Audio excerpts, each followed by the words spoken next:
하나님 말씀 잠언 16장 18절입니다. 교만은 패망의 선봉이요 거만한 마음은 넘어짐의 앞잠이니라. 아멘. 나 때문이다. 우리가 신앙을 갖게 되면 하나님께서 우리에게 믿음이라는 선물을 주셨죠. 그 믿음이 있기에 우리는 하나님의 사람으로 그 나라의 백성으로 살아갈 수 있는 능력이 됩니다. 그 믿음은 곧 우리가 이 땅을 삶을 살아갈 때 우리에게 귀한 상급이 되고 또한 세상에 대해서 사탄에 의해 방패가 되는 귀한 능력이 되는 것이 바로 믿음입니다. 그래서 우리는 믿음을 가지고 살아갑니다. 그 믿음은 곧 하나님이 주신 선물인데 무엇에 대한 믿음일까? 바로 하나님께서 예수 그리스도를 통하여 우리에게 생명을 주셨다라는 믿음입니다. 그래서 그 생명을 주신 것을 내가 믿고 또한 살아갈 수 있고 영원히 살아갈 수 있음을 확신하는 것이 믿음입니다. 그래서 그 믿음을 가지고 우리가 그날까지 주님이 다시 오실 그날까지 올곧하게 씩씩하게 강하고 담대하게 살아갈 수 있는 겁니다. 그러므로 혹 믿음이 없게 되면 어떻게 될 것일까? 바로 그것은 믿음이 없다는 것은 하나님이 그에게 선물하지 않았다는 것이기 때문에 믿음을 선물로 받지 않은 자는 구원을 생명을 얻지 못한 것이죠. 그래서 그것은 그 믿음을 선물로 받지 않는 자들에게는 상관이 없습니다. 늘 말씀드리지만 성령은 성령을 읽는 자에게 듣는 자에게 주어지는 거예요. 그래서 거기서 주님의 가르침을 듣게 되고 교훈하는 것을 얻게 되고 지혜를 얻는 겁니다. 그러므로 오늘 본문에서 이렇게 말합니다. 교만은 패망의 선봉이다. 거만한 마음은 넘어짐의 앞잡이니라 라고 말합니다. 어떤 의미일까요?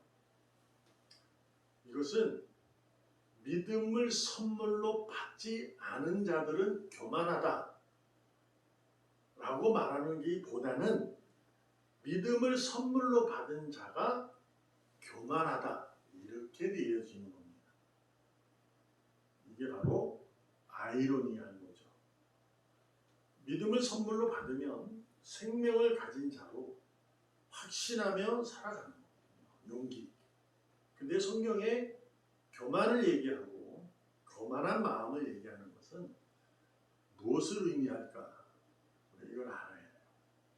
우리는 성경을 통해 설교를 듣게 되면 나하고 다른 교회 밖에 있는 사람으로 이해하는 경우가 많고 나쁜 사람들, 예수 믿지 않는 사람들로 이해하는 경우가 상당히 많아요.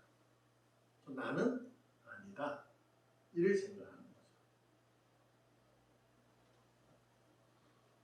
근데 이 설교는 교회 안에 있는 자들이 듣는 거고 믿음을 가진 자들이 듣게 되는 거예요.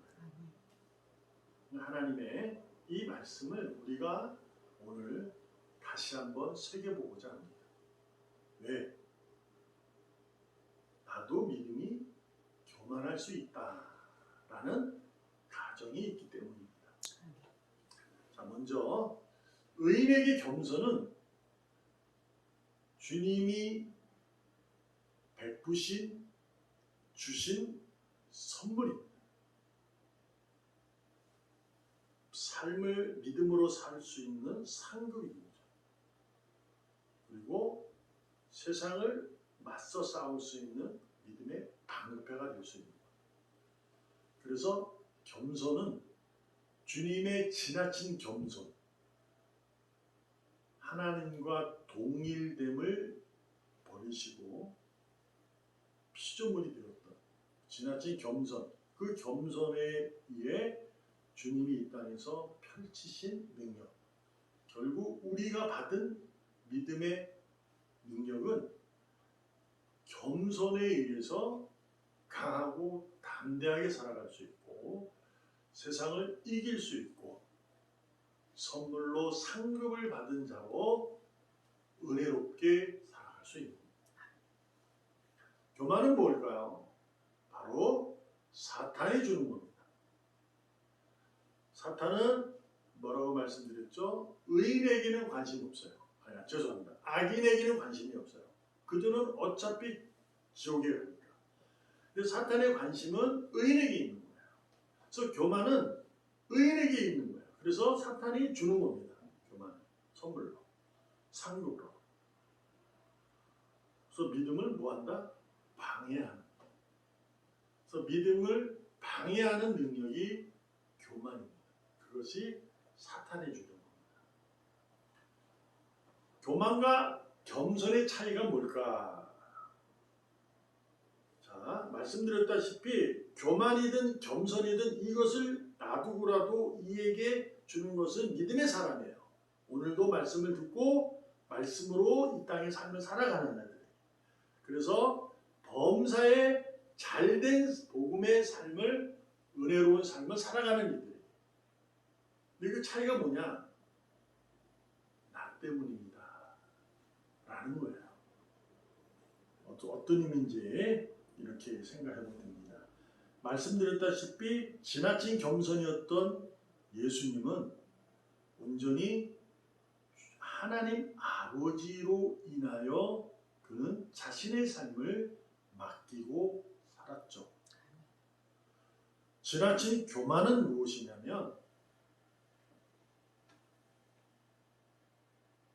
오직 하나님의 뜻을 따라 자신이 열심히 하는 거예요. 그래서 내게 주어진 모든 맡겨진 일을 최선을 다해서 잘 이루어내는 거죠. 근데 거기에는 힘듦이 있어요. 억울함이 있어요. 희생이 따르게 되는 거예요. 그래서 그것까지 다 감당하며 이뤄내는 거죠. 우리는 교만한 자는 아니라고 생각할 수 있잖아요. 맡긴 일을 안 한다. 그렇지 않아요. 열심히 합니다. 겸손한 자도 열심히 합니다. 차이가 뭐라고요? 나 때문입니다. 결국 어떤 거냐면 지나친 겸손을 한 자는 자신에게 맡겨진 일에 최선을 다해서 힘겹고 외롭고 억울하고 희생하며 감당한 일, 그 모두에 대해서 겸손한 자는 하나님의 의로움으로 이것을 담당했습니다. 라고 해서 주님 때문입니다. 지금의 나는 주님입니다. 라고 하고요. 교만한 자는 하나님의 뜻에 따라 열심히 자기에게 맡겨진 최선을 다해서 그 힘든 역경을 지켜내고 뒷교리를 하면서 잘 감당하고 복된 삶을 살아갑니다. 그래서 무엇이 하냐? 역시 나는 믿음이 남달라. 이렇게 되는 거죠. 그래서 내가 이렇게 힘겹게도 억울한 상황을 이겨낼 수 있는 것은 역시 나는 나의 능력이 크다. 나는 믿음이 하나님의 뜻을 돕는 나의 믿음이 큰 거야. 이렇게 고백하게 되는 거죠. 어떤 의미가 되냐? 겸손한 자는 하나님의 의로움으로 자신이 그 역할을 감당했다고 고백이 되고, 교만한 자는 그 일을 자신의 의로움으로 감당했다고 고백하게 되는 거예요. 이게 무슨 차이가 있을까? 잠언 11장 2절에 보면 교만이 오면 욕도 오거니와 겸손한 자에게는 지혜가 있다. 이 얘기를 하는 것은 교만한 자, 그러니까 교만하든 겸손한 자든 하나님의 뜻대로 움직여 잘 일을 감당하는 위에 욕을 하는 거야. 교만이고 욕을 한다. 이거는 뭐 욕한다 이런 의미보다도 자신의 욕망이 채워진다는 얘기야. 자신 때문에 이루어졌다라는 것이고 겸손한 자에게는 지혜가 있다. 지혜는 어디서 받아요? 하늘로부터. 욕은 지식이 될 수 있겠죠. 저의 논리로는, 저의 정의로는 그래요. 저는 지식은 아는 것이에요.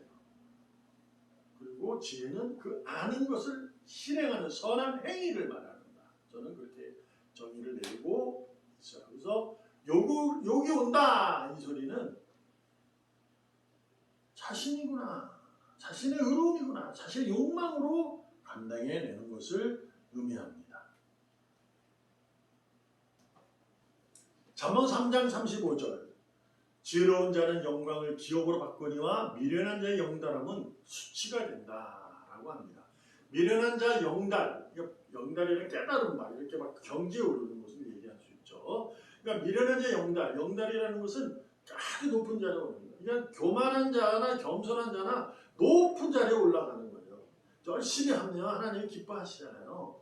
근데 이게 교만한 자, 미련한 자는 수치가 된다라는 거죠. 수치라는 단어를 생각하면 무엇을 알 수 있냐면 아담과 하와를 이해할 수 있는 거예요. 아담이 그 나무의 열과를 과실을 먹고 싶은 것은 다른 의미가 아니에요. 하나님의 말씀을 거역한 건 맞지만 자신도 하나님처럼 되어서 하나님 같은 지혜를 얻어서 이 세상에 대해서 잘 이렇게 살아가야겠다. 선과 악을 구별하며 살아가겠다라는 그러한 욕망에 의해서 이루어진 거예요. 그게 나는 하나님을 거역하고 하나님을 욕되게 할 거야 하고 먹은 게 아니라.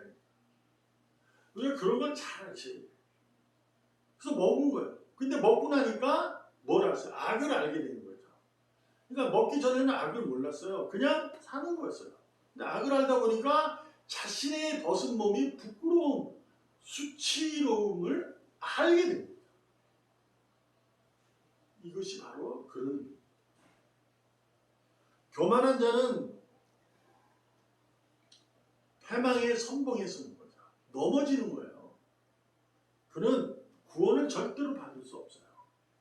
범사의 모든 일을 하나님께 영광을 위해 나 때문이다 라고 하는 거죠. 나는 믿음이 남달라. 너하고 달라. 나봐 얼마나 교회 열심히 해. 내가 이렇게 기도 많이 하고 예배 많이 드리고 하잖아. 그래서 나는 이런 거야. 이게 교만이에요. 내가 그렇게 기도 많이 하고 예배 많이 드릴 수 있는 것은 예배를 못 드리고 기도 못하는 사람보다 믿음이 남다르다고 볼 수는 있지만 그것이 바로 하나님의 의로 주님의 은혜로 이루어지는 능력이 되는 거예요. 그럼 그 못하고 하는 사람은 능력이 하나님의 의로움이 없느냐? 그거 아니거든요. 믿음이 없다 말할 수는 없어요. 다만 믿음의 크기가 남다를 수는 있어요. 다를 수 있어요. 왜냐하면 주님도 그에 대해서 얘기해요. 제자들에게도 늘 너희 믿음을 왜 이렇게 정리하잖아요. 그렇다고 그들을 내쳐요? 그렇지 않아요. 그거를 통해서 길러내시는 거예요. 하나님은. 하나님의 의지가 있기 때문에. 그분의 때가 있기 때문에 길러가시는 거예요. 그럼에도 불구하고 나 때문이다 해가지고 한 사람이 누구예요? 가룟 유다. 도망가잖아요. 제자도 다 똑같은 마음이었을 거예요. 가룟 유다 별 다르지 않아요. 아 주님이 그래서 그냥 뒤엎으면 좋겠다. 이 마음을 가지고 똑같아요. 그러나 그것을 실행한 사람이잖아요. 내가 이렇게 하면 하나님이 예수님이 할 거야. 이런 거. 나는 저들과 달라. 이런 거. 우리는 하나님의 의로움으로 겸손하셔야 돼요. 내게 오는 그 일 자체가 내게 불행을 갖다 주거나 어쩌면 억울함을 갖다 주거나 희생을 요구한다 할지라도 그것이 주님의 의지라고 고백하고 겸손히 순종하는 삶이 되어야 한다. 왜냐하면 하나님께서 허락하실 때는 그 많은 이유가 있기 때문입니다. 내게 또한 우리에게 가정에 교회에 오늘도 하나님께서 우리에게 모든 일에 허락하신 거예요. 하나님이 허락하시지 않으면 아무것도 우리는 할 수 없어요. 이 세상은 움직이지 않습니다. 그래서 허락하셨다는 것에 대해서 무엇으로? 믿음으로. 그 겸손의 큰 능력인 그것을 가지고 겸손으로 상급의 사람으로 복음의 삶을 살아가고 억울한 일이 있으면 사탄의 유혹 속에 방패로 삼아 믿음의 방패로 나아가면서 오직 주님 때문에 내가 살아갈 수 있습니다. 오늘도 주님 은혜를 베풀어 주세요 라는 겸손함으로 살아가면 비굴한 것일까? 전혀. 세상 위에 창에 맞고 가시별로 쓰여진 손발에 못이 박히는 처절한 가장 연약한 모습으로 죽으셨지만 찌질한 것 같지만 가장 큰 영광이었다는 것을 기억하시고 오늘도 누구보다도 당당하시고 겸손하는 모습, 겸손이 당당한 겁니다. 강한 겁니다. 승리하기를 축복합니다. 기도하겠습니다. 오늘도 겸손한 자로 살기를 소망합니다. 모든 일은 하나님의 의로움으로 이루어진 나타난 결과가 드러난 은혜의 힘을 고백하며 주님 때문입니다 라는 고백 속에 살아가기를 소망합니다. 오늘도 복된 삶을 살아갈 수 있도록 이끄시고 주장하여 주시옵소서. 살아계시는 예수님의 이름으로 감사하며 기도합니다. 아멘.